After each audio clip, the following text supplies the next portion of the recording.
Hello students, आप सभी का स्वागत है आपके अपने यूट्यूब चैनल एक क्लासेस पर। प्यारे बच्चों, इससे लास्ट वीडियो में हमने आपको क्लास 10th का चैप्टर नंबर 3 दो चर राशि वाले रैखिक समीकरण युग्म की एक्सरसाइज 3.4 को कंप्लीटली सॉल्व करा दिया था। आई होप कि आपको समझ में आ गया होगा। और बच्चा, हमने आपकी 3.5 एक्सरसाइज स्टार्ट कर दी है, जिसके अंदर हम क्वेश्चन नंबर 1 सॉल्व करा चुके हैं। आज क्वेश्चन नंबर 2 चलेगा। और आपकी ये जो विधि चल रही है, ये वज्र गुणन विधि चल रही है बच्चा, cross multiplication method. I hope आपने पिछले सभी क्वेश्चंस को देख लिया होगा।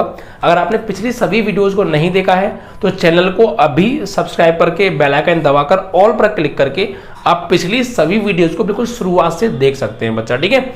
और वीडियो को अपने फ्रेंडों के साथ शेयर किया करो, ज़्यादा से ज़्यादा न्यू स्टूडेंट्स को कनेक्ट कीजिए। जितने भी आपके क्लास में स्टूडेंट्स हैं उन सभी को बताइए, यहाँ पर ऑफलाइन से भी बहुत बेहतरीन तरीके से तैयारी एकदम संतुष्टि के साथ कराई जा रही है और एक एक क्वेश्चन सॉल्व करा रहे हैं बच्चा एनसीईआरटी का। साथ में इसके बाद में हम अलग से अदर बुक से भी आपको पढ़ाएंगे और इंपॉर्टेंट क्वेश्चंस वगैरह भी कराएंगे बच्चा, ठीक है। तो सारी चीज़ें आपको कराने वाले हैं, फिक्र मत कीजिएगा, बस वीडियो को लाइक और शेयर कर दिया करो, ओके बच्चा। चलिए, तो बच्चों हमने आपको क्वेश्चन नंबर 1 के 4 पार्ट थे, चारों करा दिए थे। आज क्वेश्चन नंबर 2 चलेगा। तो क्वेश्चन नंबर 2 में देखिए क्या कहा है। पहला 2 पार्ट ने क्वेश्चन नंबर 2 के, पहले पार्ट को पढ़िए। इसमें कहा है कि ए और बी के किन मानों के लिए, यानी ए और बी के वो कौन से मान हैं जिनके लिए निम्न रैखिक समीकरणों के युग्म अपरिमित रूप से अनेक हल हैं। यानी यहाँ पर हमें दो चर राशि वाले रैखिक समीकरण युग्म दे रखे हैं और ये भी कहा है कि इनके अपरिमित रूप से अनेक हल हैं, ये दिया है, अनेक हल हमें दिए हैं। तो ए और बी के मान बताओ। तो कोई दिक्कत नहीं है, बहुत इजी क्वेश्चन है। पहले जो चीजें गिवन है वो लिख लेते हैं बच्चा, ठीक है। तो दूसरे का फर्स्ट पार्ट है ये। यहाँ पर हमें दे रखा है 2x + 3y = 7, समीकरण नंबर 1। और दूसरी समीकरण दे रखी है यहाँ पर, ऐसा करो इस 7 को ना, इस 7 को आप लेफ्ट में ले आओ। कहाँ ले आओ? लेफ्ट में। तो 2x + 3y जैसे इधर आएगा तो -7 = 0, समीकरण नंबर 1 हो गया। और दूसरा दे रखा है बच्चा a - b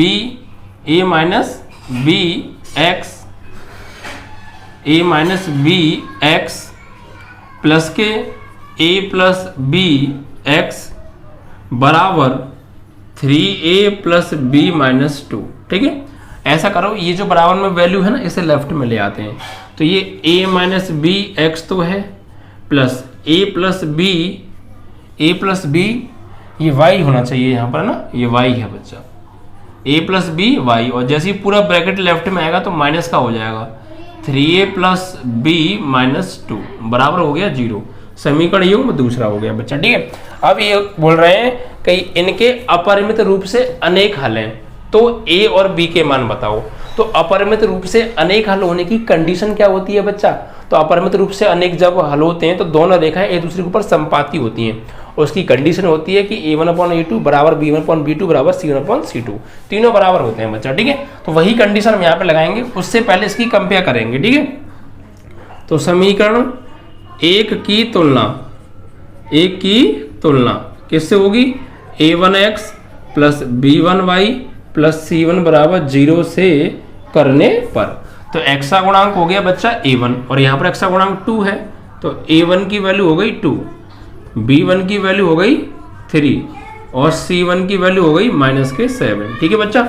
ऐसे ही समीकरण 2 की तुलना करेंगे हम।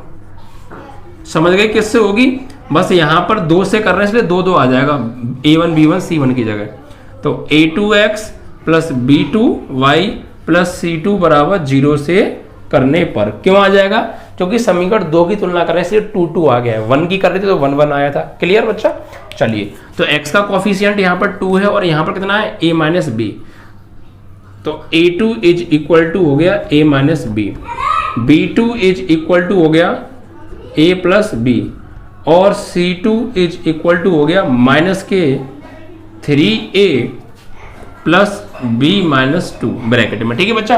अब हमें दिया था बच्चा, दिया है, क्या दिया है कि अपरिमित रूप से अनेक हल हैं, ये हमें दिया है। तो जब बच्चा अपरिमित रूप से अनेक हल होते हैं तो a1/a2 बराबर होता है b1/b2 बराबर होता है c1/c2। Is that clear? याद तो है ना आपको? तो बस वही करेंगे हम यहाँ पे a1/a2 बराबर b1/b2 बराबर c1/c2। तो बच्चा तीनों आपस में बराबर है तो इनकी वैल्यू लगाओ। a1 की वैल्यू 2 और a2 की वैल्यू a माइनस b बराबर b1 की वैल्यू 3, b2 की वैल्यू a प्लस b बराबर c1 की वैल्यू -7 और c2 की वैल्यू माइनस के ब्रैकेट में 3a प्लस b -2 हो गया। ठीक है बच्चा? अब देखिए हमें a और b के मान निकालने हैं तो आप इसे कर लीजिए समीकरण 1, 2 और इसे 3। तो किसी किसी को भी बराबर ले सकते हैं आप। पहले एक बार 1 को और 3 को बराबर ले लेते हैं बच्चा हम। ठीक है? तो 1 को और 3 को लेंगे तो देखिए यहाँ पे लिखेंगे 1 बराबर 3। ठीक है? तो देखिए 2/a माइनस b और बराबर में क्या दे रखा है माइनस के 7 अपॉन माइनस ब्रैकेट में 3a प्लस b -2। ठीक है बच्चा? तो 3a प्लस b -2 तो माइनस से माइनस कट गया, बचता क्या है 2/a माइनस b बराबर ऊपर 7 अपॉन 3a प्लस b -2।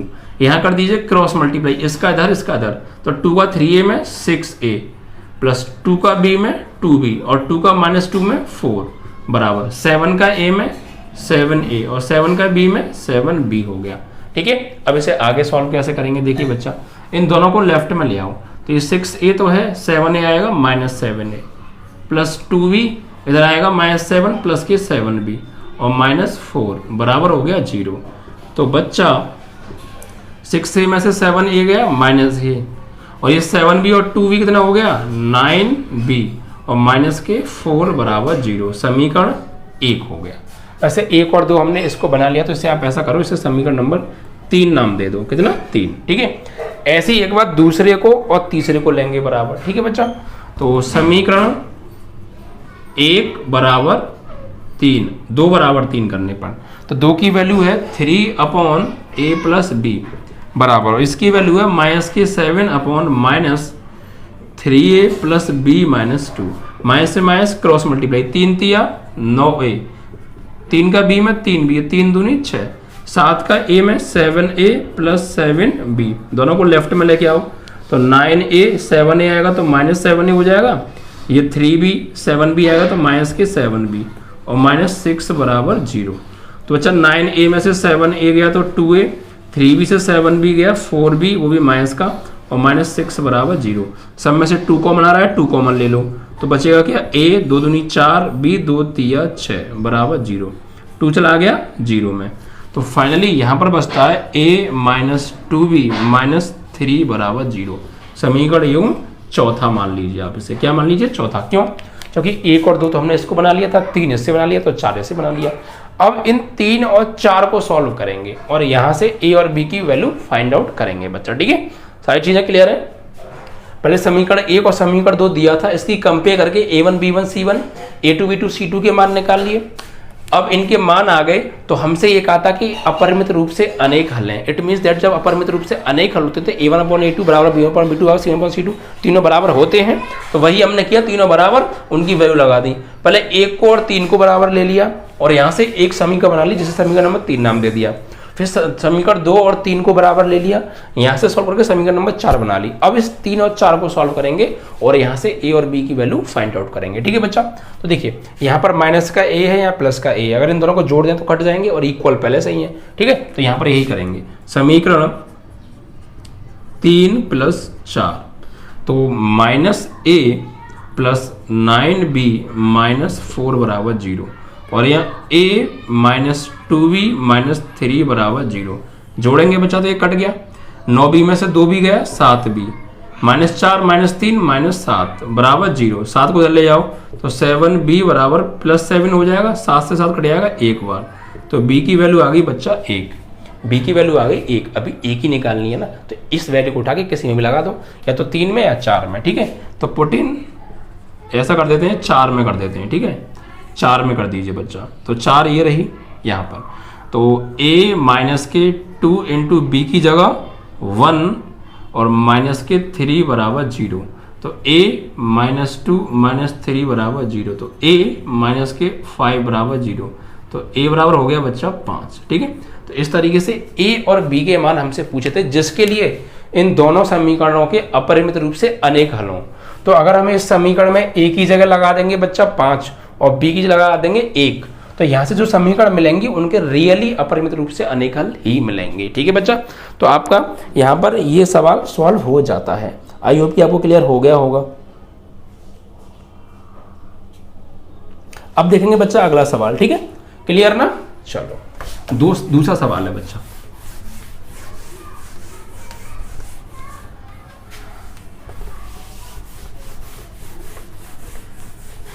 इसमें बज्रगुणन विधि का यूज नहीं किया हमने, क्यों?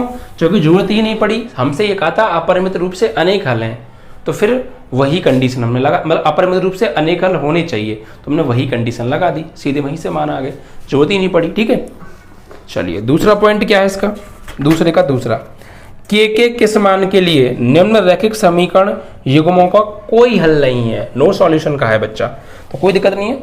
दूसरा सवाल है, ठीक है, दूसरे का क्या दे रखा है, 3x प्लस वाई बराबर 1 को इधर लाओ, 3x प्लस वाई माइनस 1 बराबर 0, समीकरण 1।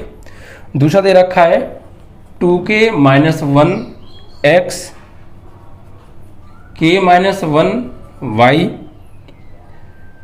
बराबर 2k प्लस 1, इसको लेफ्ट में ले आओ, तो 2k minus 1 x k minus 1 y, और जैसे ही ब्रैकेट दिखाएगा तो माइनस के 2k प्लस 1 बराबर 0, समीकरण यूं दूसरा हो गया बच्चा, समीकरण ये।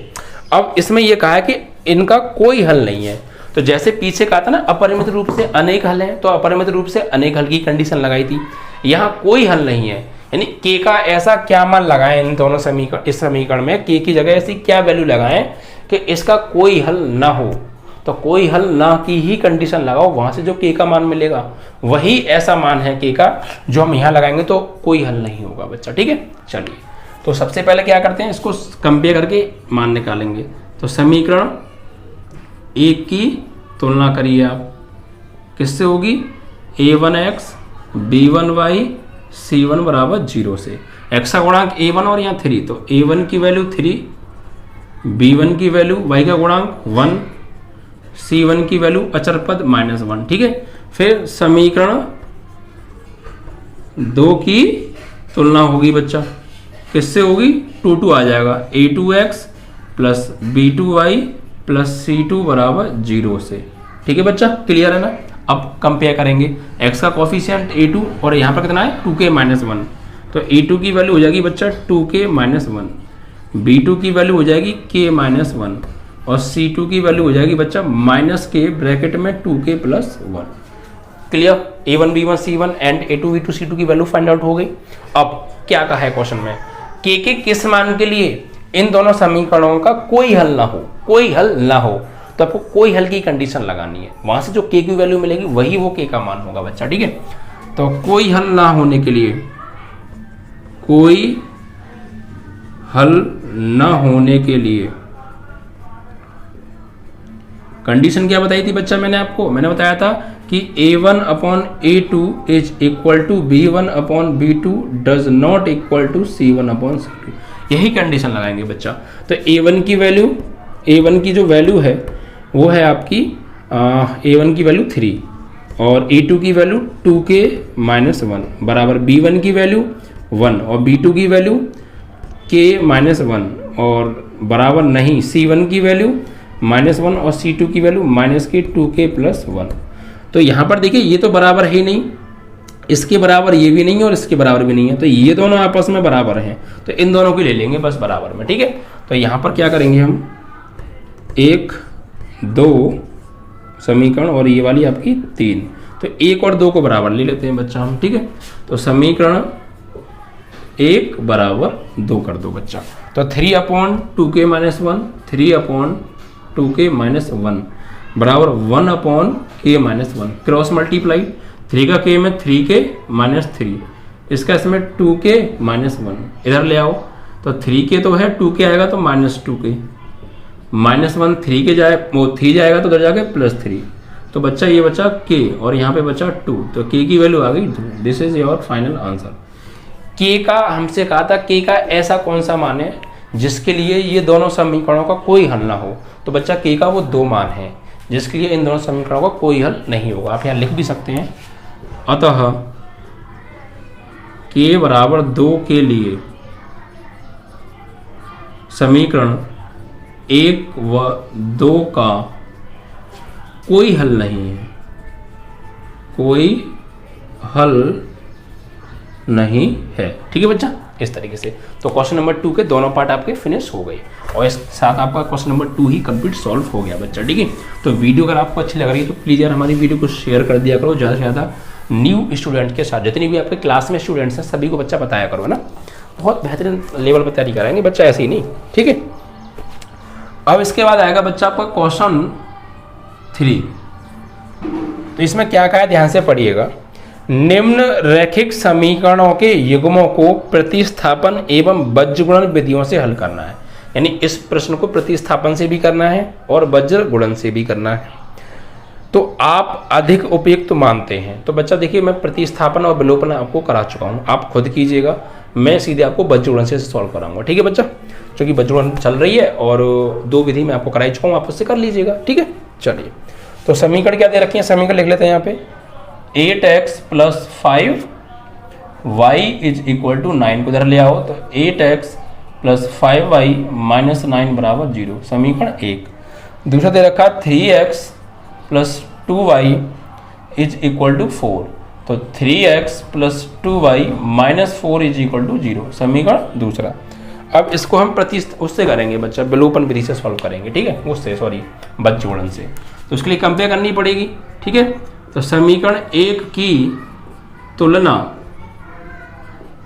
a1x b1y c1 = 0 से करने पर, x का गुणांक a1 है और यहाँ पे कितना है 8, a1 की वैल्यू 8, b1 की वैल्यू 5, c1 की वैल्यू -9। ऐसे ही समीकरण 2 की तुलना करेंगे। ठीक है बच्चा, बस यहाँ 2 आ जाएगा, a2x b2y + c2 = 0 से करने पर। ये बच्चा आपको लिखना पड़ेगा, ये लिखने से पता है एग्जामिनर पर अच्छा इंप्रेशन पड़ता है कि बाकी में बच्चे ने कायदे से पढ़ाई की है और एक कॉन्सेप्ट उसे बहुत अच्छे से आता है, उस हिसाब से आपके फिर नंबर भी अच्छे मिलते हैं। ठीक है, तो कंपेयर करेंगे तो बच्चा x का गुणांक a2 और यहाँ पे 3, तो a2 की वैल्यू 3, b2 की वैल्यू 2 और c2 की वैल्यू -4। अब हम लिखेंगे बीजगुणन विधि से, बीजगुणन विधि से बाई क्रॉस मल्टीप्लिकेशन मेथड। तो क्या होता है बच्चा, x y 1, x के नीचे लिखेंगे तो x वाले छुपा लेंगे, तो इसमें x वाला ये है और इसमें x वाला ये ने छुपा लो, तो y का गुणांक 5 और 2, तो 5 और 2 अचर पद -9 और -4। ठीक है, बराबर y के नीचे y का गुणांक आ जाएगा, तो ये और ये छुपा लो, अचर पद आएगा पहले, चक्री क्रम में पहले ये इसको छुपाया तो ये और ये, इसको छुपाया तो ये और ये, यानी -9 -4 -4 और यहाँ पर बच्चा 8 और 3 और बराबर इसमें 1 के नीचे बच्चा आएगा, तो अब x और y वाले यानी 8 3 और y का गुणांक 5 और 2। ठीक है बच्चा, अब इसको सॉल्व कीजिए, इसका इसमें क्रॉस, इसका इसमें क्रॉस होता है बच्चा। ठीक है, तो देखिए बच्चा x/5 का 4 हम करेंगे 5 चौक -20 और एक माइनस फॉर्मूले में आता है और 2 का 9 में -18 -9 में और -1 है तो +18 बराबर y/9 का 3 में -27 और -1 आता है 4 का 8 में -32 और एक माइनस ये रहा तो +32 बराबर 1/8 दूनी 16 -3 पंजे 15। ठीक है, अब इसको थोड़ा सॉल्व करेंगे, इधर आ जाइए। तो यहाँ पर देखिएगा बच्चा x/-20 + 18 तो -2 बचेंगे इज इक्वल टू y/-27 + 32 कितना बचा बच्चा प्लस के 5। ठीक है, 27 और 5 32 होते हैं ना, और बराबर 1/16 में से 15 गया 1, इसे 1 इसे 2 और इसे 3 बना लो। ठीक है, अब 1 को और 3 को ले लो, एक बार 1 = 3 कर दो तो x अपॉन -2 बराबर 1/1, तो x की वैल्यू आ जाएगी यहाँ से -2, ठीक है। और एक बार 2 बराबर 3 कर दो, तो y upon 5 is equal to 1/1, तो y की वैल्यू यहाँ से आ जाएगी बच्चा 5। This is your final answer, ठीक है। तो हमने इसको बीजगणित विधि से सॉल्व किया और x y के मान निकाल लिए। तो आई होप कि आपको बाकी की पीछे विधि और ये वाली विधि भी बहुत अच्छे से क्लियर हो रही होंगी, ठीक है बच्चा। जिन लोगों को सही से क्लियर हो रहा है तो मुझे कमेंट में जरूर बता दिया करो, ठीक है। चलिए, तो आपका ये तीसरा प्रश्न था।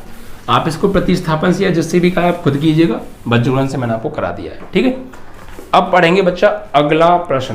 क्या है अगला प्रश्न, उसे ले लेते हैं। लैंग्वेज वाले क्वेश्चन है बच्चा, चौथा सवाल आ गया। चौथे के अंदर 5 पार्ट दे रखे हैं, तो पहले पार्ट की बात करेंगे। पहले क्वेश्चन नंबर 4 का पहला पार्ट क्या कहा है, ध्यान से पढ़िएगा। एक छात्रावास के मासिक व्यय का 1 भाग नियत है। छात्रावास समझ रहे हैं, हॉस्टल होता है, गर्ल्स हॉस्टल, ठीक है। छात्रावास के मासिक व्यय का 1 भाग नियत है, मतलब जो महीने का खर्चा है, जो हॉस्टल का, गर्ल्स हॉस्टल का जो 1 महीने का खर्चा है, उसका 1 भाग फिक्स है, नियत है, ठीक है।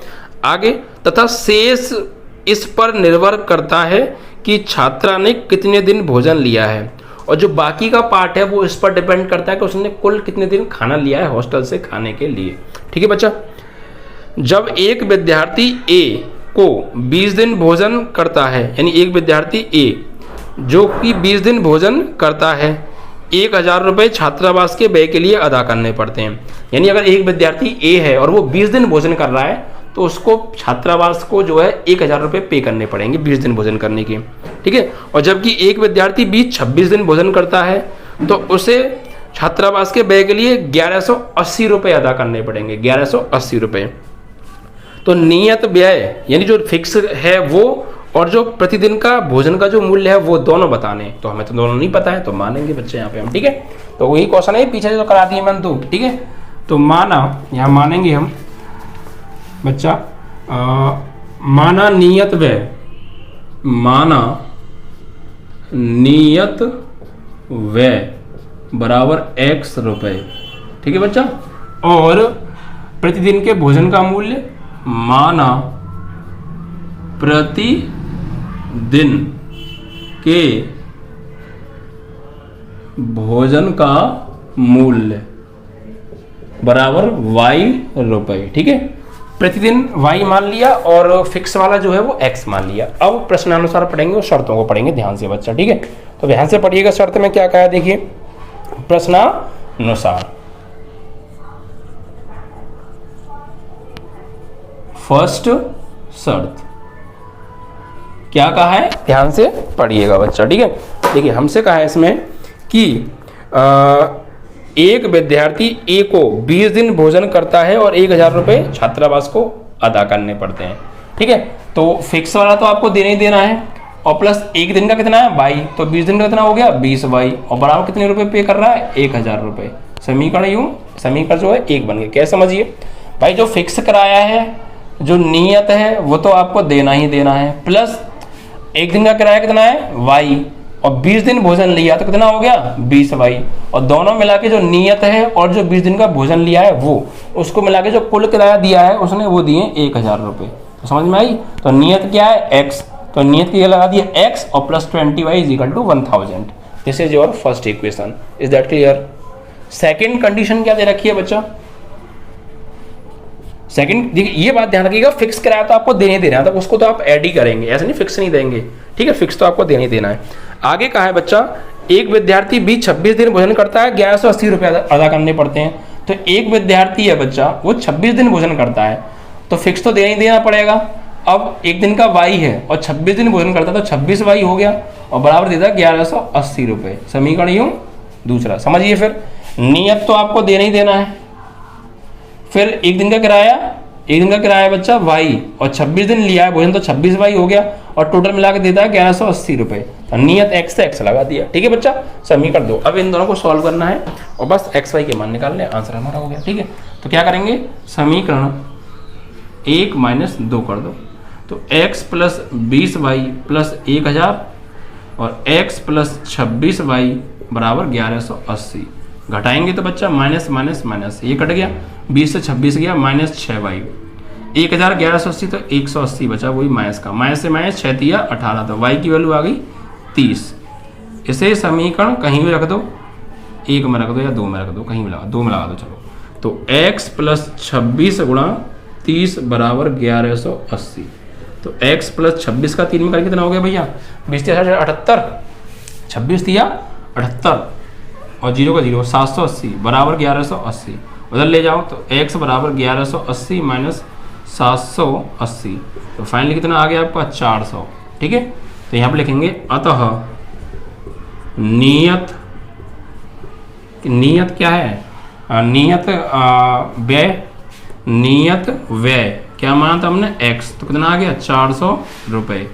और प्रतिदिन का क्या है, प्रतिदिन के भोजन का खर्च, प्रतिदिन के भोजन का जो खर्च है यानी हमने माना है y, और वो आए बच्चा 30 रुपये पर डे। ठीक है, तो इस तरीके से आपका यहाँ पर ये प्रश्न भी कंप्लीट हो गया। आई होप कि आपको क्लियर हो गया होगा, समझ में आया ना बात है। नियत किराया x मान लिया, प्रतिदिन का भोजन y मान लिया। एक विद्यार्थी 20 दिन भोजन करता है तो उसे 1000 रुपये देने पड़ते हैं, और नियत किराया फिक्स है, वो तो देने देना है, तो फिक्स तो देने देना है। एक दिन का y, 20 दिन का 20y, टोटल मिला के 1000 रुपये दिए समीकरण 1। फिर एक दिन का y, 26 दिन का 26y, और नियत देने देना, कुल मिला के दिए 1180।